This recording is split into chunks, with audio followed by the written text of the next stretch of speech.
Sir, आज दरवर्षीप्रमाणे याही वर्षी आपण जी पायी दिंडी सोहळ्यामध्ये या ठिकाणी सहभागी झालेला आहे, काय वाटतंय आज? अतिशय आनंद वाटतो आणि त्याच्यात आपली भेट झाली हे खूप अप्रतिम वाटतं बरं का. नाही, आपण नेहमी सकारात्मकतेच्या वाटचाल या ठिकाणी आमची राहिलेली आहे. धार्मिक आध्यात्मिक क्षेत्र जे आहे, सामाजिक दायित्व निभावण्याचा प्रयत्न या ठिकाणी आरबी मराठी संवादच्या माध्यमातून केला जातोय. काय वाटतंय आपल्याला? नाही, खरंच तुम्ही जो उपक्रम राबवता तो खरंच अप्रतिम आहे आणि आम्ही माऊलीच्या दर्शनासाठी अगदी सकाळी 6 पासून लागलोय.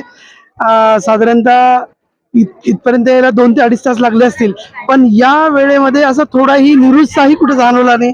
एकदम फ्रेश आणि छान वाटतं एकंदरीत.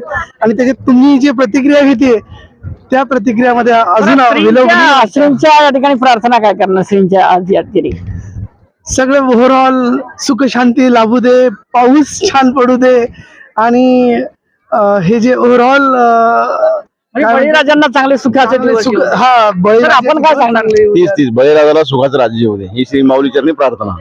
कारण या वर्षी हा जो सोहळा आहे अभूतपूर्व आहे. एवढी गर्दी मी आता माझे 10-11 वर्ष आहे, एवढी गर्दी पहिल्यांदा बघतोय मी.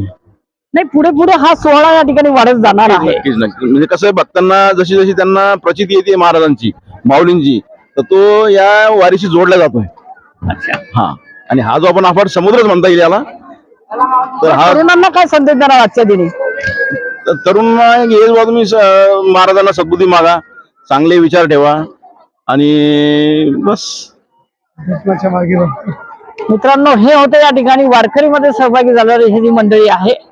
सकाळपासून या ठिकाणी निघालेली आहे, परंतु कोणत्याही प्रकारचा त्यांच्या याच्यामध्ये थकवा नाही, काहीच नाही, असं त्यांचं मत या ठिकाणी आलेलं आहे. आपण जातोय आता थेट संत नगरीमध्ये.